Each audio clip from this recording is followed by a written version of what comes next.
Hello दोस्तों, स्वागत है आपका हमारे YouTube channel freedom maker classes में।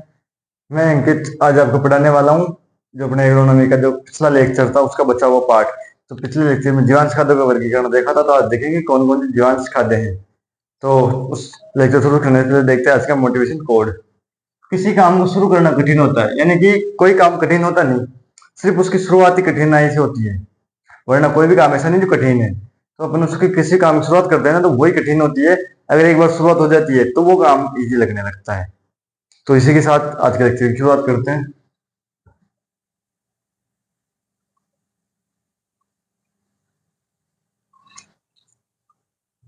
तो आज के लेक्चर में देखेंगे अपन गोबर की खाद से शुरुआत करेंगे। किससे?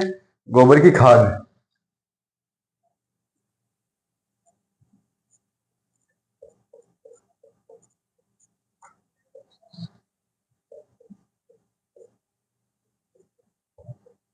गोबर की खाद, फार्म यार्ड मैन्योर, FYM।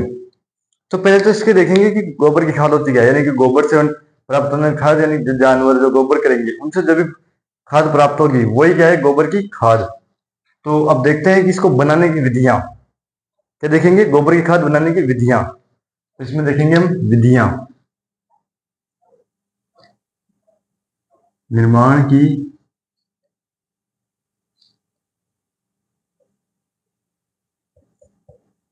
विधियां। तो विधियां कौन कौन सी है? पहली है प्रचलित विधि। कौन सी?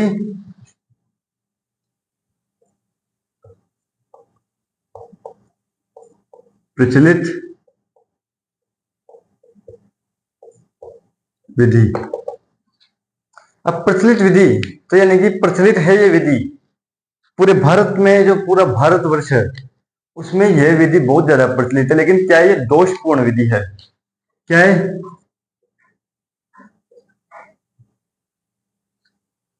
दोषपूर्ण विधि। लेकिन क्या है, भारत में प्रचलित भी है। क्यों दोषपूर्ण क्यों है? क्योंकि क्या होता है, पोषक तत्वों की हानि।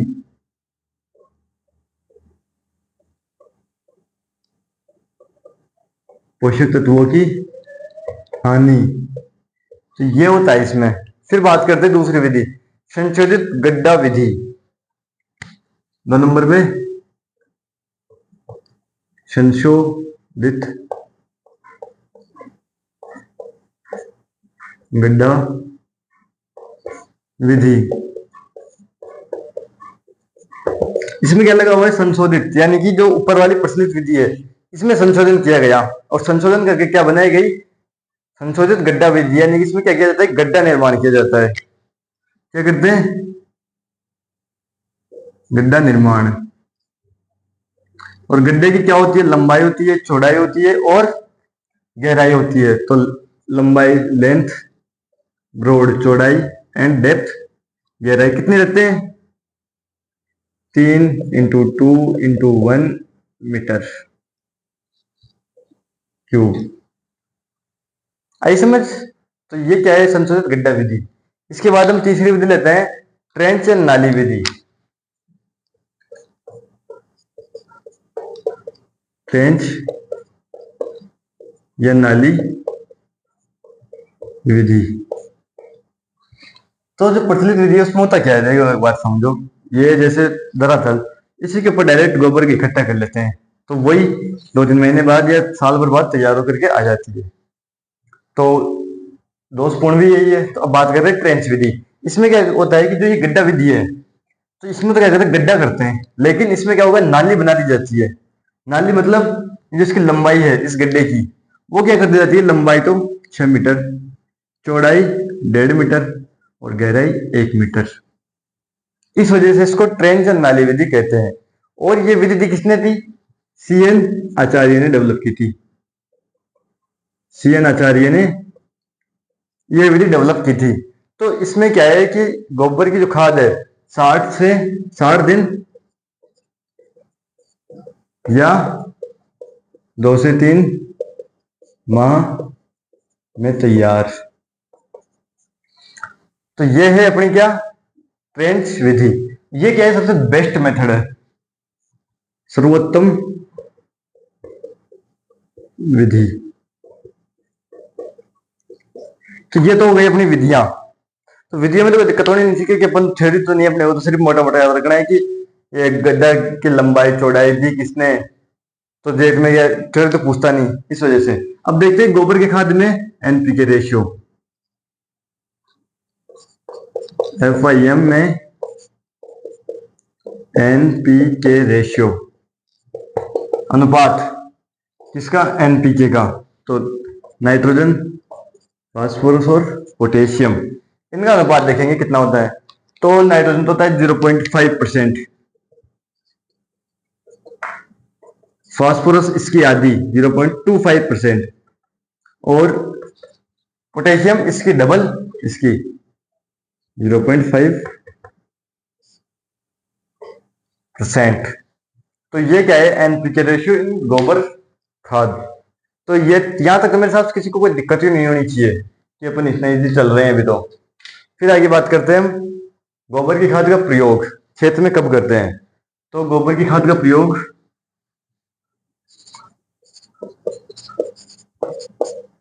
गोबर की खाद का प्रयोग खेत में बुआई से 1 माह पहले। क्यों, क्योंकि सड़ेगी गलेगी, इसके अंदर जो पोषक तत्व मृदा में मिल लेंगे तो टाइम लगता है। तो एक चीज ये याद रखना कि कच्ची गोबर की खाद का प्रयोग कभी नहीं करना चाहिए। कौन सी गोबर की खाद, कच्ची गोबर की खाद के प्रयोग से क्या होता है, दीमक का प्रकोप बढ़ जाता है। दीमक, बोटेनिकल बोटेनिकल क्या, जूलॉजिकल नेम दीमक का ओडेंटो टर्मिस ओबेसस का प्रकोप बढ़ जाता है।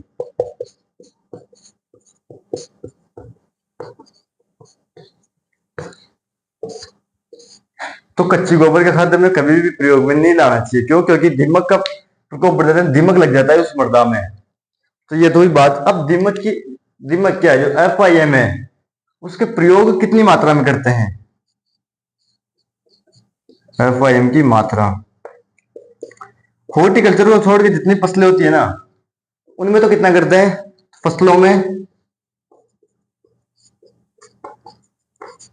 में 10 से 15 टन प्रति हेक्टेयर। फिर हॉर्टिकल्चर क्रॉप्स में सब्जियों की बात करते हैं। सब्जियों में 20 से 25 टन हेक्टेयर। और जो वो अपनी फसल प्लांट होते हैं जैसे फ्रूट प्लांट, उनमें करते हैं 2 से 5 किलो पर प्लांट के हिसाब से। अब देखते हैं गोबर की खाद का प्रभाव कितने दिनों तक रहता है मृदा में। तो 1 साल तक रहेगा, 2 साल तक रहेगा, 3 साल तक रहेगा। तो एफआईएम का प्रभाव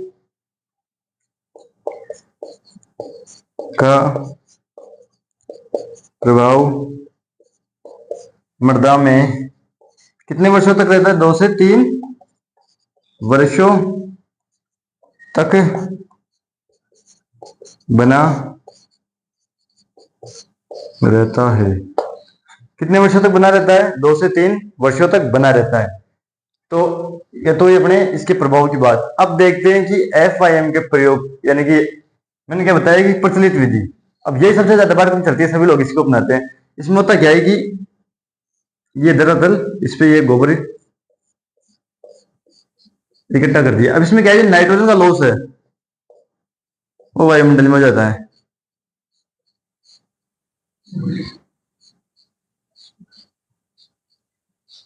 तो इस लॉस को रोकने के लिए कैसे क्या करना चाहिए, तो नाइट्रोजन हानि को रोकने के लिए क्या प्रयोग में लाते हैं, CaSO4.2H2O, क्या कहते हैं इसको,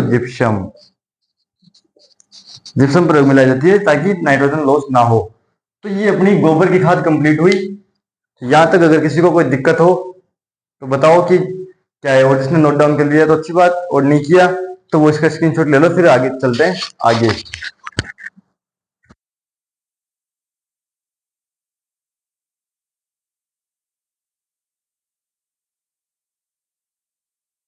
अब वो सबने स्क्रीनशॉट ले लिया, अब बात करते हैं कंपोस्ट। किसकी? कंपोस्ट की।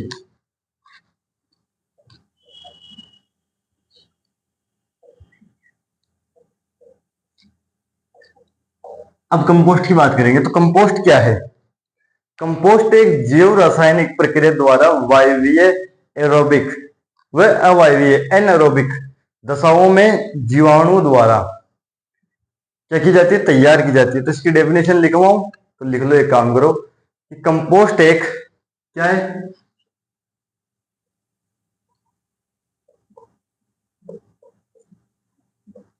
कंपोस्ट एक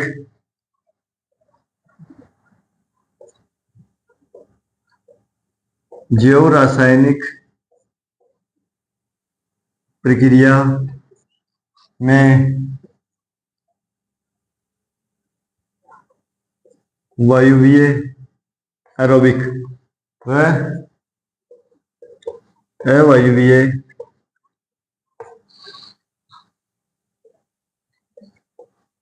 जीवाणुओं द्वारा तैयार खाद क्या कहलाती है? कंपोस्ट कहलाती है। अब अपन ने पहले गोबर खाद देखी तो उसके क्या थी? गोबर खाद बनाने की विधियां थी, तो कंपोस्ट बनाने की विधियां होगी। तो कंपोस्ट तैयार करने की विधियां विधियां अब विधियां में पहली विधि कौन सी है? विधिया की बात करते हैं, पहली है इंदौर विधि, फर्स्ट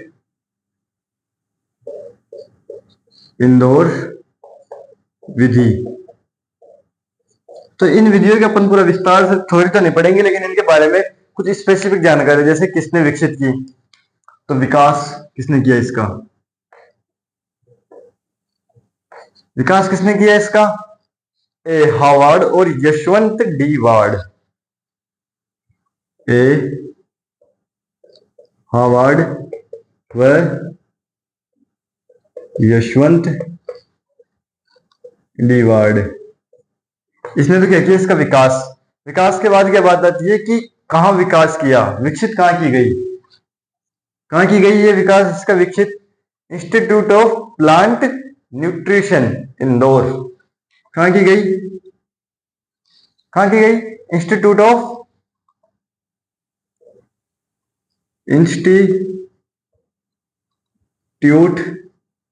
ऑफ प्लांट न्यूट्रिशन। कहां है ये? इंदौर। किसने की? हार्वर्ड और यशवंत डी वार्ड। तो इस विधि में कौन सी अपने आप क्या बात की? वायवीय और अवायवीय। तो इसमें कौन सी दशा आएगी? तो इसमें वायवीय दशा, वायवीय दशा में विकास में निर्माण। तो यह हुई अपनी इंदौर विधि। इसके बाद क्या बात करेंगे? दूसरी विधि आती है बेंगलोर विधि। सेकंड विधि आती है अपनी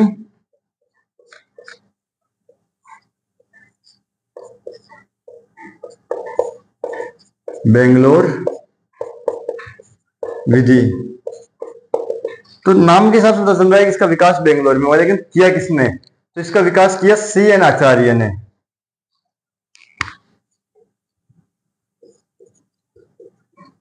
विकास सी एन आचार्य। कहां की किया गया इसका विकास? बेंगलोर में। लेकिन बेंगलोर में है क्या? Indian institute of science, Indian institute of science Bangalore, यहां इसका विकास किया गया। फिर यूज क्या लेते हैं इसमें? जैसे इनमें तो गोबर यूज लिया जा रहा था, लेकिन इसमें क्या करेंगे, नाइट सोल, नाइट सोइल, क्योंकि शहरों में विकास की जाती है ये, क्योंकि शहरी विधि।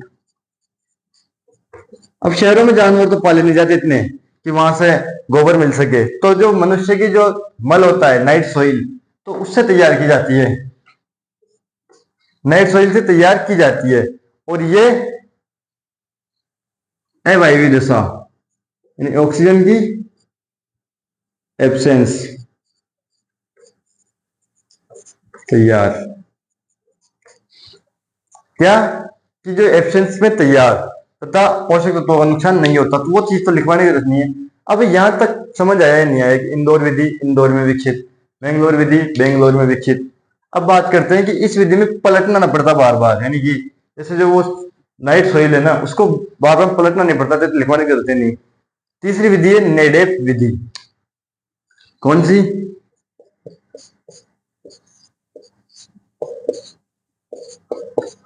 नेडेफ विधि। कौन सी विधि है? नेडेफ विधि। अब ये नेडेफ विधि का विकास कहां और किसने किया? तो विकास महाराष्ट्र के नेडेफ काका ने विकसित की। किसने विकसित की? महाराष्ट्र के नेडेफ काका है, उन्होंने विकसित की। किस कौन सी दशा में? अवायवीय दशा में। फिर कि कितने दिनों में तैयार हो जाती है? 3 से 4 माह में तैयार। तो इन विधियों में तो मेरे हिसाब से कोई दिक्कत आने नहीं चाहिए, क्योंकि अपन इतना फास्ट से चल रहे हैं कि अपने को ये टॉपिक कंप्लीट करना है। क्योंकि जेट में थ्योरी आएगी नहीं, जो इनकी थ्योरी पढ़ाई जाए, थ्योरी पढ़ाई जाएगी आपको लॉन्ग ईयर में 12th के हिसाब से पढ़ाई जाएगी, 12th बेस पे पूरा पढ़ाया जाएगा। तो अभी 12th बेस पे नहीं है। तो अब बात करते हैं इसमें अपन कि जो पोषक तत्व है कंपोस्ट में, उसकी अब में तो बात कर लिया अपन एनपीके का औसत। अब इसमें बात करते हैं कंपोस्ट में एन रेशियो पी रेशियो की मात्रा कितनी होती है? सबसे पहले बात करते हैं नाइट्रोजन, फिर करेंगे फास्फोरस, फिर पोटेशियम। तो नाइट्रोजन की जो इसके अंदर मात्रा है वो होती है अपने पास 0.5 से 1.5%, 0.5 से 1.5%। फिर बात होती है फास्फोरस की, इसमें कितना होता है? 0.5 से 0.9। फिर पोटेशियम की बात आती है, तो पोटेशियम ज्यादा होता है इसमें, 1.2 से 1.4। ये हुआ है इसका एनपीके रेशियो। तो मेरे हिसाब से इसमें भी कोई दिक्कत होनी नहीं चाहिए कंपोस्ट में। तो जिसने उतार लिया अच्छी बात है, और नहीं उतारा तो वो इसका स्क्रीनशॉट ले सकता है। फिर बढ़ते हैं आगे।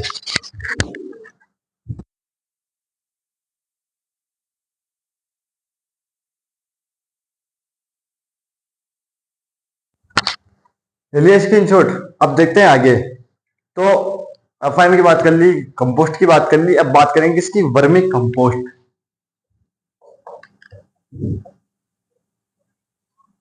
वर्मी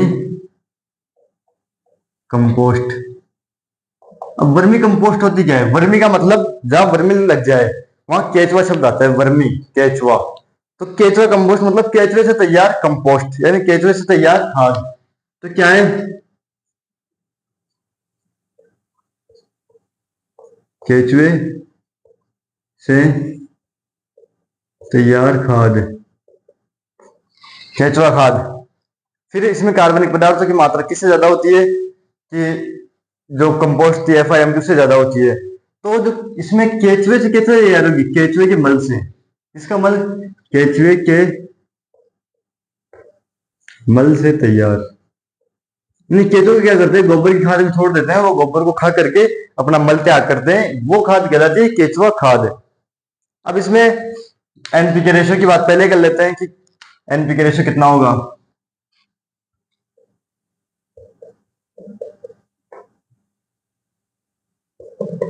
रेशियो बराबर एनपीके। नाइट्रोजन कितना है इसमें, 1.2 से 2.5। देखो कितना ज्यादा आ रहा है, डबल आ रहा है, डबल ट्रिपल। 1.6 से 1.8, फिर 1.0 से 1.5। ये तो हुआ इसका एनपीके रेशियो। अब बात करते हैं कि केचुए, केचुए कौन कौन से काम मिलेंगे। तो इसमें केचुए की प्रजाति,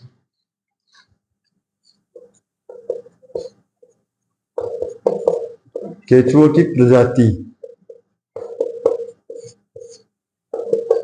अब केचुए की प्रजाति तीन प्रकार की होती है, तीन प्रकार के केचुए होते हैं, एपिजिक, डायोजिक और एंडोजिक। एपिजिक, तो ये केचुए खाद बनाने के लिए काम में लिए जाते हैं। एपिजिक,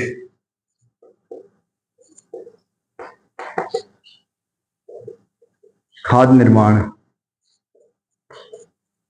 इन्हीं से क्या होता है, खाद निर्माण। और खाद निर्माण होता है तो ये क्या करते हैं कि खाद निर्माण में क्या करते हैं, खाद में 90% तो कार्बनिक पदार्थ खाते हैं,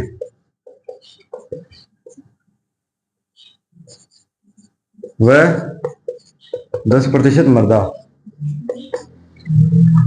कि ये इनका भोजन क्या था, खाद। तो 90% तो क्या खाएंगे, कार्बनिक पदार्थ, और 10% मृदा खाएंगे। फिर बात आती है कि इनकी प्रजाति, ये तो प्रजाति थी, लेकिन इनमें भी कुछ केचुए पाए जाते हैं, जिनमें से एक का नाम है आइसिनिया फोइटिडा। कौन सा, आइसिनिया फोइटिडा काम में लिया जाता है। कौन सा इंपोर्टेंट है, आइसिनिया फोइटिडा। तो इसके बारे में बात कर लें कि आइसिनिया फोइटिडा 1 मीटर लंबाई, लंबा, और कलर कौन सा होता है इसका, लाल रंग, वह लाल रंग। और मृदा में कितनी गहराई तक जाता है ये जाता है मृदा में 3 से 4 इंच गहराई, 3 से 4 इंच गहराई तक। वजन, वजन कितना होता है इसका, 0.5 से 1 ग्राम, 0.5 से 1.0 ग्राम। तो ये बात होगी एपिजिक केचुओं की। फिर दूसरे आते हैं अपने पास डायोजिक केचुए। डायोजिक, अब डायोजिक देखना, इनकी गहराई कितनी बताई मैंने, 3 से 4 इंच। अब डायोजिक की क्या होगी, 1 से 3 मीटर। क्या होगी, 1 से 3 मीटर। तो इनकी गहराई की बात करेंगे, 1 से 3 मीटर गहराई, 1 से 3 मीटर तक गहराई तक जाते हैं ये, 1 से 3 मीटर गहराई तक जाते हैं। और मृदा को क्या करते हैं, बुरबुरा बनाते हैं, मृदा को बुरबुरा बनाना। फिर आते हैं इंडोजिक, क्या, इंडोजिक।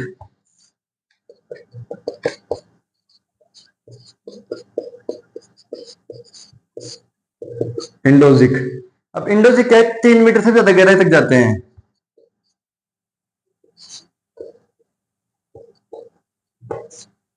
और ये क्या करते हैं, जल निकास में मदद करते हैं।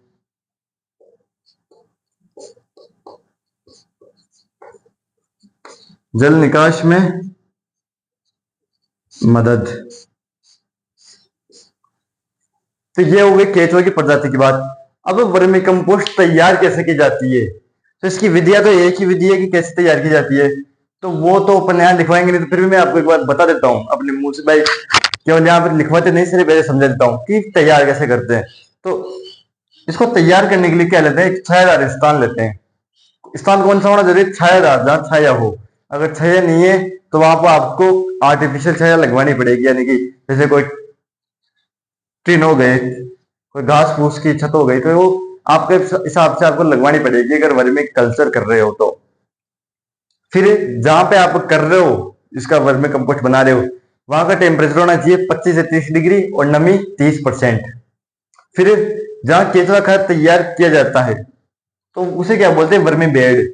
यानी कि जैसे आपने ये गहराई कर ली, जैसे ये बना दी, ये आपकी सरफेस है, जैसे इसके ऊपर आपने ईंटों की दीवार चुनवा दी ऐसे और खड्डा बनवा दिया ईंटों का।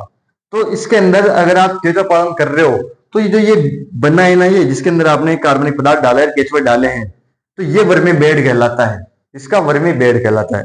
और वर्मी बेड की गहराई 3 से 4 मीटर गहरी, 4 से 5 मीटर चौड़ी और 40 से 50 फीट क्या होती है, लंबाई। तो लंबाई होती है 40 से 50 फीट और चौड़ाई होती है 4 फीट और इसकी गहराई होती है 3 से 4 फीट। तो ये तो हुई अपने वर्मी बेड की बात। ये लिखवा नहीं में या क्या है, आप ऐसे ही सुन लो, नोट डाउन कर लो, क्योंकि ये थ्योरी अपने को पढ़ना नहीं है। तो ये केचुआ की बात हो गई। तैयार करने के लिए मैंने बताया कि क्या क्या करते हैं, उसको वर्मी बेड बोल दिया, उसकी गहराई लंबाई चौड़ाई सब आ गई। उसके बाद कितने दिनों में तैयार हो जाती है, 60 दिन के अंदर तैयार हो जाती है। फिर इसका प्रयोग फसलों में करते हैं, आधा ही करते हैं उससे, 5 से 6 टन, और इसमें सब्जियों में 6 से 8 टन। तो ये तो ही अपने किसकी बात, प्रयोग की बात, कि फसलों में 5 से 6 टन और सब्जियों में 7 से 8 टन या 6 से 8 टन। तो अब बात करते हैं कि कुछ टर्मिनोलॉजी आती है इसमें, कहते हैं टर्मिनोलॉजी। तो पहली टर्मिनोलॉजी क्या है, वर्मी कंपोस्ट। तो ये यहां आ गई, इसका मतलब केचुआ खाद। फिर आती है वर्मी कल्चर, कौन सी,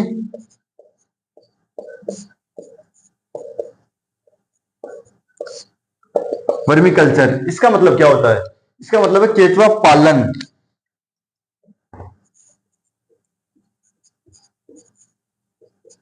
केचुआ पालन। फिर तीसरी टर्मिनोलॉजी आती है वर्मी कास्ट, केचुआ मल, कोकून सहित, उसमें कोकून पाया जाता है केचुए का, तो वर्मी कास्ट। क्या होता है, केचुआ मल कोकून सहित।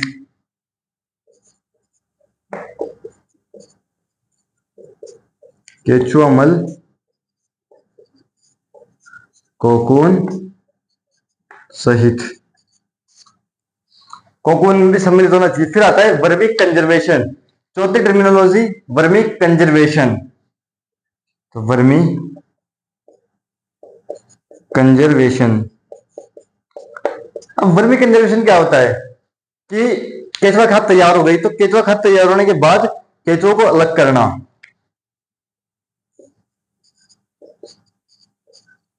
केचुओं को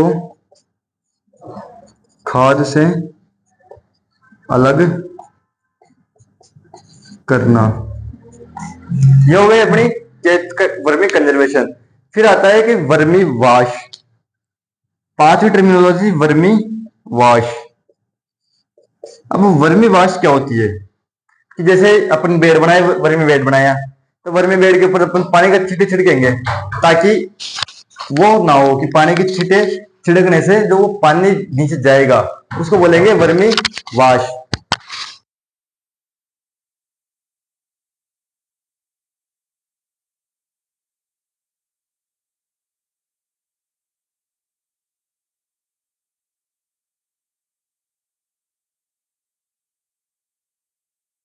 वाश को केचुओं का पानी, का पानी।